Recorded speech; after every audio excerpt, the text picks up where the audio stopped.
Hey, folks, happy January 2021. We made it.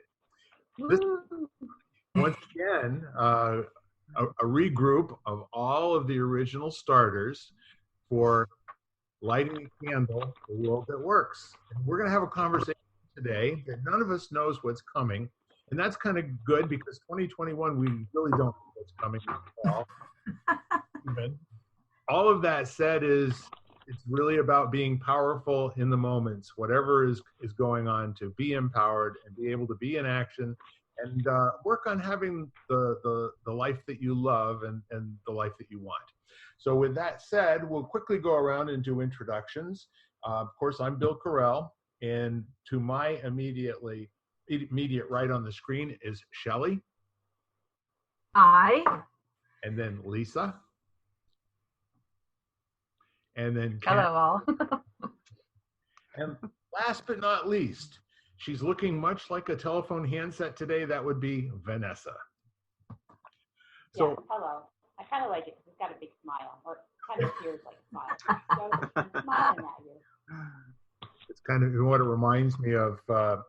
If you experience a partial moon in Connecticut and then experience a partial moon down in Florida, it goes from being almost upright to almost being like the top of a teacup, where you could fill it with water. Wow, that's cool. It's kind of interesting. That is cool.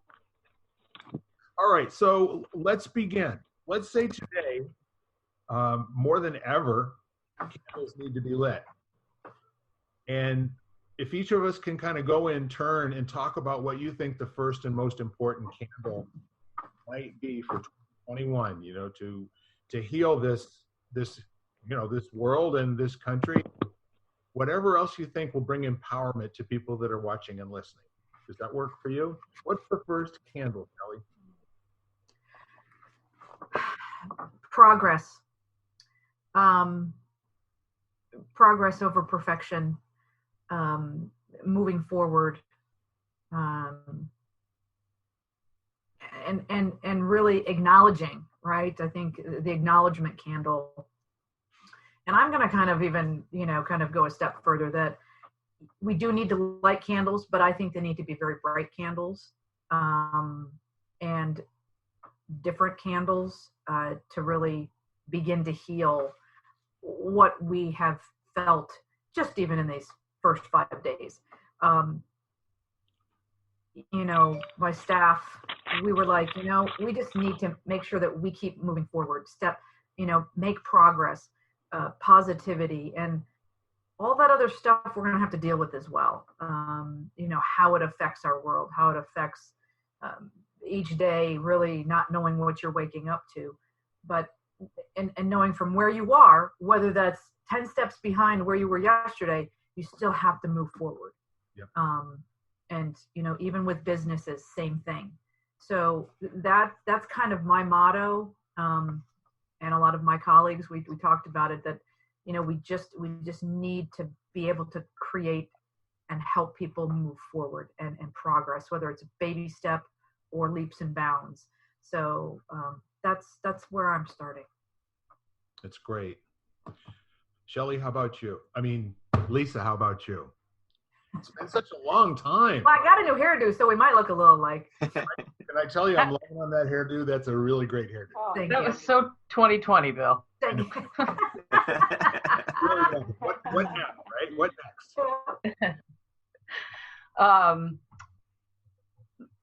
What for myself personally, and to expand it out into the world, is more effective communication, and probably enlightened communication too, because I need to be able to have, like Vanessa, those hard conversations, but backed up with information that's helpful and useful to the other person, even if we don't agree. So communication is my big goal for 2021. Interesting. Have you been speaking with many people, Lisa? Well, see, I've got a great arena right in my own immediate family. So it starts there. And if I can just get a little wedge in there somehow, sometimes it gives me hope for other things. Yeah. So for many people, family is the hardest conversation because there's so much history, and almost all of that history, if you're not careful, can get dragged into the moment now, and visceral reactions to what isn't being said right now, but may seem like it's what was said before. So you have a lot of different potential things to look out for, little landmines. I was listening to a call or webinar, whatever you want to call it, and they were talking about biological family versus evolutionary family. So the ones that you get to pick are your evolutionary family, sort of, and that they're just as important. But the end result was like you can definitely almost always be more yourself with your evolutionary family, because you're not restricted by what your perceived perceptions of your family members will have of you, or if you express your true self, kind of thing. So communication in both areas. It's kind of like a Mobius loop. I don't know if you're familiar with what that is, but 8-track tapes had no beginning, middle, or end. It was just a continuous loop that once it got to the end, it would continue playing. And sometimes relationships and family conversations are Mobius loops. You have to kind of cut the tape to start and say, time out. How about we have a new conversation from this point forward? And if they're not willing to play, then maybe you shouldn't have the conversation. You never can tell. I'm speaking from experience here. This is not necessarily going on in your, but, anyhow. Anything else? I'm good. You are, and it's really, really wonderful to have you here. Mr. Ken. Howdy. What am I gonna say? We're waiting. With bated breath, right? Yes. So, well, my focus, and it started actually in intensely in a few months ago, but I think what would be helpful is just to really empower, inspire, and encourage ourselves and everyone else to fill themselves up with the very best of themselves until it spills over onto the rest of us. And just, look at yourself, look at your light, the amazing contribution that you have to give to the world. And just, we've all experienced it. We've all been in that place where we have so much abundance of something, excitement, love, laughter, or the opposite side of the coin, hate, anger, frustration, and it blows up out of us. It goes everywhere. So if we just focus on bringing the things that add value to those around us, and we start from that point, fill ourselves up with that, and that's what I'm focusing on, in myself and everyone in my circle, and just talking about it constantly. And, and through all of this chaos, there's not one person, no matter how dark they may seem, who doesn't have some light in them somewhere. Sometimes it's just a little dimmer. So, it's literally the candles that you're talking about, light it up so bright that you almost can't look at it without help anymore, So. Yeah. Be the oxygen in the room and increase, Yeah. That's awesome. So you want to talk a little bit about what you're doing with Stephanie on almost a daily basis? Yeah, we've the group, you mean? Yes. We've got it's called the Quester's Way Collective. It's just a Facebook group, and we did a 5-day challenge and it's all just people who are looking to be their best selves in service to that benefiting everyone around them. We actually just started a 30-day course on it on Monday, and already, we're 3 days in, and it's like light bulbs going off with the people that are doing that part of it. But it's just really just a place where you go in the group and there's smiling faces, and there are people that even when things are difficult, they're leading with their belief that through our own personal actions and choices, we can make it better. And we don't have to change anyone else's mind. We don't have to fight. We don't have to, debate over what got us here. We're just focused on being our best selves, period. That's it. And we're having a lot of fun doing it. It's, it's been pretty cool. It's not a big group yet, but it is already international. We've got people from Australia and England, and the funny thing is as much as everyone is stressed over the way we are in the US right now, it's no different for anyone else. Every person we're talking to in every country, on some level, they're experiencing these same things. So we just committed to choosing to be a light as best we can, and also recognizing the fact that we're human and sometimes we really suck at that. And that's okay. You know? Yeah. So that's it. That's what it is. I really like that whole notion of being a being in training, you know? Yeah. There's only, you know, a couple of guys in the history of the world that ever totally had it figured out, you know? Yeah. Well, and it's funny you say that, because that's just yesterday, like the big thing everyone's focused on for the new year is move. So we've been talking about that a lot. Yeah. And, you know, and we were talking about the fact that really all it takes is just banking minutes, you know, and just if it's 10 minutes of some kind of exercise a day, that's better than not, you know, and maybe it's not as good as the hour you want, but it's still 10 minutes. And in the end, those 10 minutes accumulate, and your immune system will be better, your energy levels will be better, you'll be healthier, you're less likely to get sick. And so just make the deposits in advance. So when the crisis comes up, when the weather systems get rough, you've already made some deposits that have been paying interest on a daily basis. And some days will be better than others when it comes to that. And that's okay. You know, take the pressure off in that sense and put the effort into making little deposits. And so that's what we're doing, is sharing ideas of what that looks like for us and what's helped us lower the resistance to making the choices that we've committed to making in our lives when things get difficult, and all that kind of stuff. That's great. And the whole key to everything, no matter what initiative you're talking about, remembering, you know? Yeah. Having that opportunity to be reminded of a promise that you made to yourself, because spoken words disappear. So there are people that I know that if you walk into their home, it's kind of appalling, all the sticky notes they have all over the place, you know? It's like in the mirror in the bedroom, the mirror in the bathroom, you know, where the clothes are, and all of these things that are they're quite powerful in terms of returning you to the place where you felt empowerment to make a bold statement about how you want your life to go, you know? And having friends around that are engaged in that and hear what you have to say, you're creating sticky notes with them as well. Yeah. It's a cool thing. And the other thing that's been interesting is everyone's choosing kind of 3 paths on a daily basis. And, you know, there's a gentle path where it's all just about noticing. You don't have to do anything, just notice your mindset, notice how people are interacting and responding, whether it's you or someone else. And then there's the balance path where they're noticing and they're tracking. So like maybe writing some things down, making some notes, you know, like starting to do a little manifesting.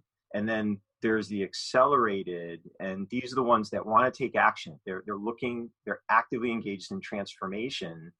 And it's funny because we've been using it as shorthand, and some days you wake up and you're tired and you're like, you know what, today is not an acceleration day. Today's the gentle path. I'm just going to kind of let my mind be open and aware and give myself permission not to do something about it. You know, and the entrepreneurial word you'd hear all the time: hustle, grind, grow, you know, all that kind of stuff. You suck if you're not doing it, you know, every day. And it's like, that's not real life. You know, it's a long haul. So sometimes you can't slack too much, but you know, if you just make a choice each day as to what path fits for you, and then just, you know, let that, you know, give yourself the ability to course correct. You know, that's what we're talking about, being navigators of our own lives, you know? So, yeah. Yeah. It starts with empowering self-talk. And when you're a dictator or using a fear-based method, it doesn't work any better, you know, with motivating yourself to do something than if somebody else were standing there beating you with a stick, you know? Yeah. If you can find these ways to make choices as opposed to making yourself bad and wrong for not executing a choice you made, there's always a chance to make a new choice, every moment. Well, isn't it funny how, I don't know about you guys, but I think I've learned the most personally from the bad choices I've made. It's like that gives you some feedback, whereas the good choices a lot of times can seduce you into thinking that you've figured something out, and then you start believing your own press releases, and that gets you in bigger trouble, so, why not give yourself permission and other people permission to be brave enough to go for it, make a choice in the moment, but then also be self-aware enough to recognize when you screwed it up and have that window and mirror maturity where you look at yourself and say, yeah, it's not anyone else's fault but mine, and even if there were situations that were beyond my control, it's still my choice, even if I was misled or misinformed, and so now I have the opportunity to do something about it. So yeah, it's interesting.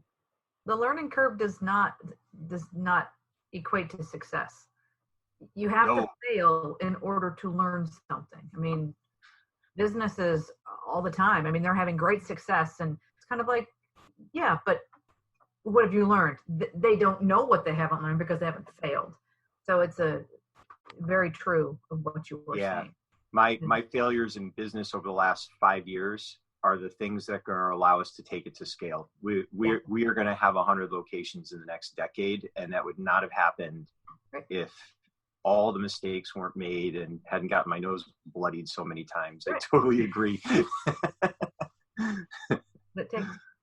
Are you all Dean Martin fans by any chance? One of my favorite Facebook memes is Dean Martin looking at the camera and saying, "Good choice." You know where that comes from?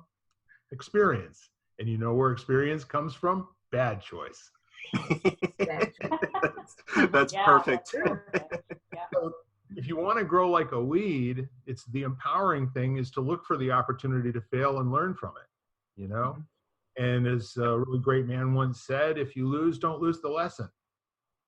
Always look to see and always look to grow from whatever new empirical evidence that you have for what worked and what didn't work. And that's really one of the neat things that I learned back in the 1990s was instead of spending a lot of time being concerned about an expectation that wasn't met or some sort of a breakdown or something, just a simple little, that didn't work. Okay, now what's missing? What else is needed? Let's do it again.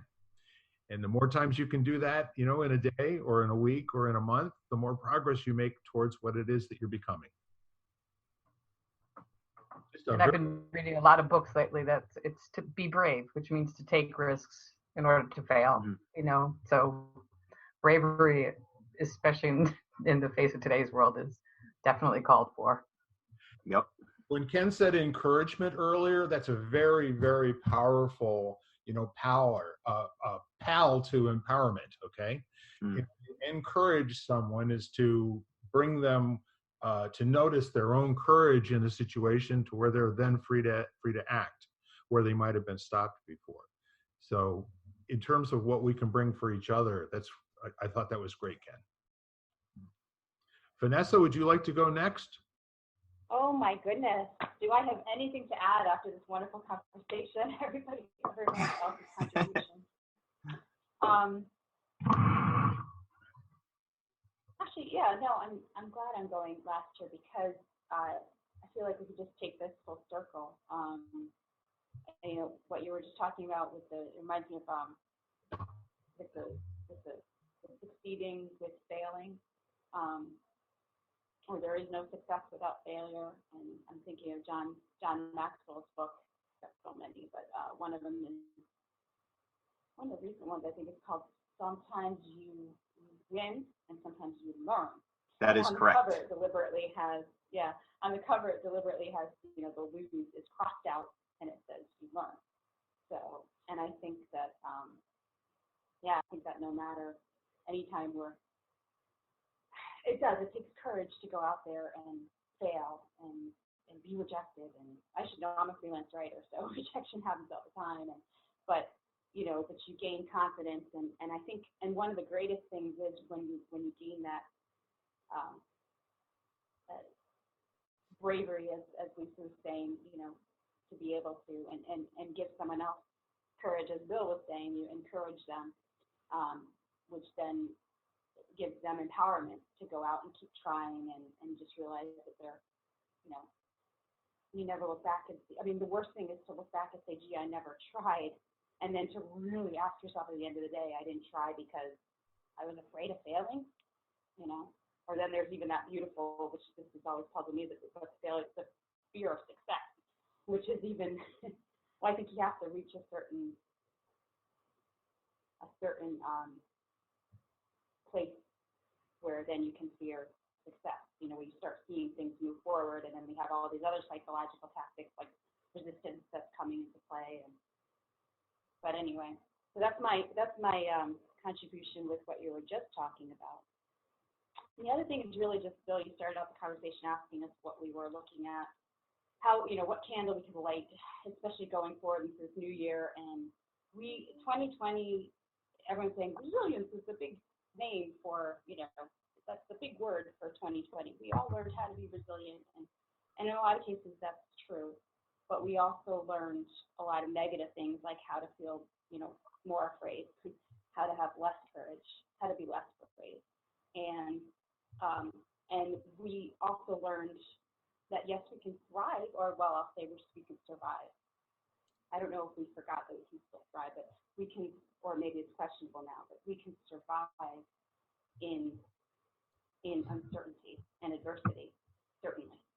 We made it, right? We're in 2021. But we got a real good taste of what it's like to have such uncertainty literally every day, every minute of our lives. So going into this new year, we have, you know, we've never had more uncertainty. And I think that's also, Bill, what you started out the conversation with. Yes. Than what we do this year. So just going along, I agree with what all of you said. Shelley, you said, you know, shine your light. I think Ken, you said that as well. Lisa, you said, you know, learning to have more effective communication. That all goes under the same umbrella, because if we're shining our light, we're doing it through effective communication. We're taking a step back and taking the time to learn what effective communication really is. Read my article. No. In the Ethics magazine in November. Anyway, but no, but yeah, shining our light. This world is only getting more and more and more dark, and it's being encroached by fear and enveloped by fear. And, you know, all the more reason to just, you know, hold your little candle and protect it. And, you know, what is that expression? You can be the candle or be the light that reflects it. I think we better all just be candles, you know. Like, just go out and get your candle and get your wick and get it lit. You know, find something that really lights you on fire. And it could be spiritually, it could be that's really helped, and it could be you know, starting a new Facebook group where you're helping people all over the world. Ken, that's a wonderful thing you're doing with this Facebook group, and I'm so glad you're finding so much success with it already.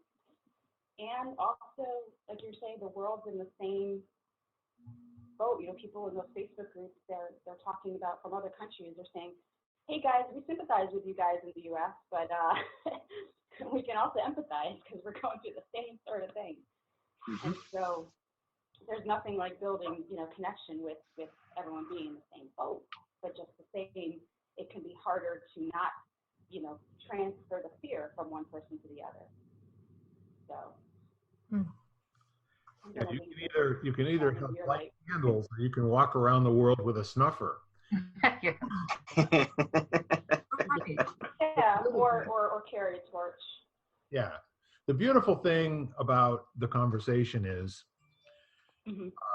Two things that come to mind, Vanessa. The first one is where's your attention? You know, mm-hmm. if you're, you know, if we listen to what everyone has said, the attention is about being more this or more that, but in the interpersonal relationship domain, you know, if the attention is on personal growth, that's where the beginning of whatever sentence is going to come out of your mouth is starting from.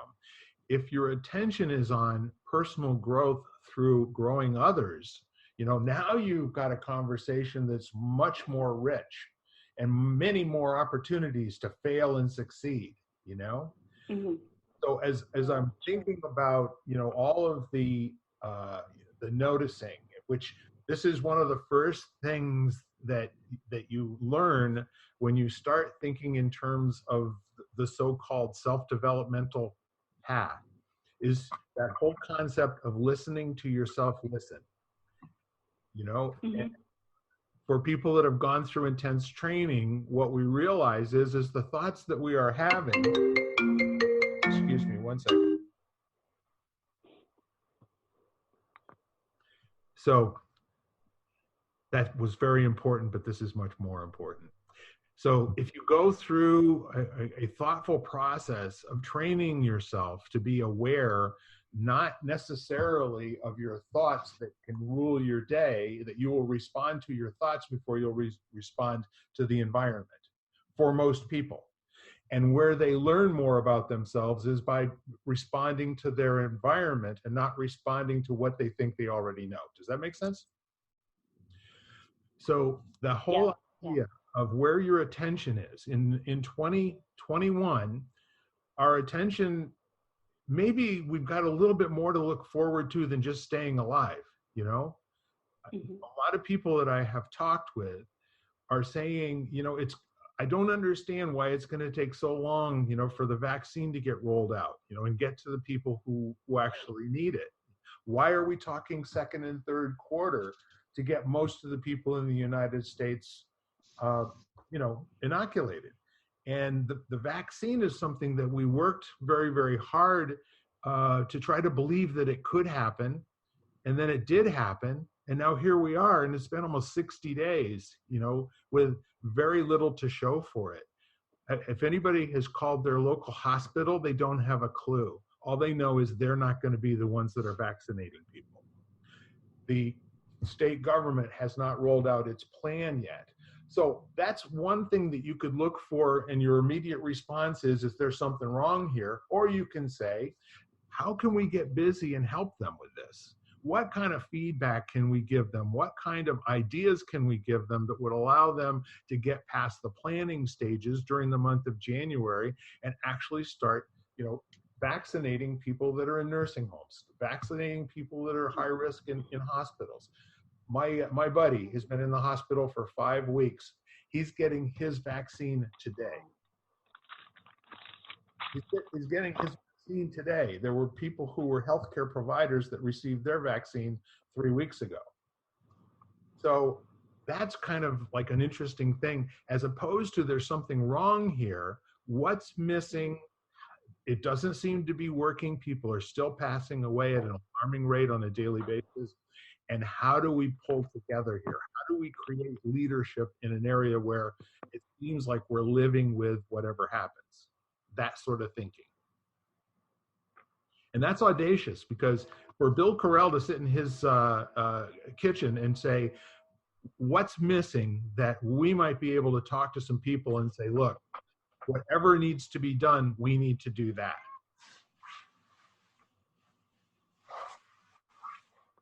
I think the world is in that place right now, right? And to break it down, Ken kind of, you hit it right on, because I truly believe, and again, this quote's going to be written on a sticky and in front of me. We're humans, and sometimes we suck at it. Yeah. We do. That was a pretty good quote. I like that one too. Yeah. So, I should write that down too. We get so centered with ourselves, right? That, how I'm feeling, what do I need to do? And sometimes we need to take that gentle path, right? That Ken was talking about, and just kind of recenter ourselves. But really, the world needs to come together outside of each one of us, and from a bigger perspective, and Bill, to you, like, what do we need to do as a collective whole to make something move forward, right? And we've been so divided and segmented that bringing that back together is going to take time.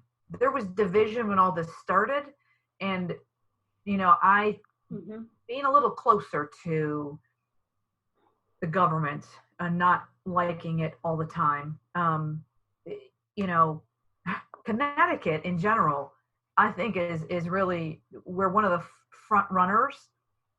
It may not be moving as fast as we want it to, but I tell you, there are some states that are so far behind us that it's sad, and it's only because of the environment that state has, and those government officials, and the people that are supporting, and so forth and so on. But it's how do we bring structure to some of that, right? And to Ken is like, structure is going to happen, but bringing that encouragement and that energy from a place of overflowing what we have, so that it does spill, and everybody then starts thinking about their neighbor. Like, I have so much to give. My neighbor now has so much to, and it just kind of keeps flowing. And it's the best part of you. And then, when it's not, then we learn from that. So this whole conversation, in my opinion, is just, it is full circle, Vanessa. All these pieces and parts cannot stand alone. Right? And in some fashion, it's like the cogs on a bike, right? That they all have to move in synchronicity and have to click together. Maybe not as perfect as we think they should, but they have to touch. They've got to have the touch points. And it's inspiring to hear, and I'm going to put it out there after yesterday's, kind of upheaval, like, we have a mind of where we can kind of look at that and get moments, right? Those were moments that were very, just profoundly sad, right? And where we as a nation have gone. But those were moments. Some people are going to take that and they're going to carry that forward for years, right? So how do we kind of move through those moments and bring learning or some type of sense and a silver lining through all of that, right? It's the win or learn. But I wanted to touch upon moments, because you can have a bad moment and it can go on for a couple hours, but humans, again, here we go. We have one bad moment in a day and it ruins our day, right? This is where we suck as humans part. Instead of just, hey, that was one bad moment. There's, if there's something to learn from it, great. If not, okay, let's just put that aside and move on or come back to it. So, moments in time can change the world, and they have, but they are moments. They don't need to be like carried on for years and years and years into a civil war, into any type of hatred.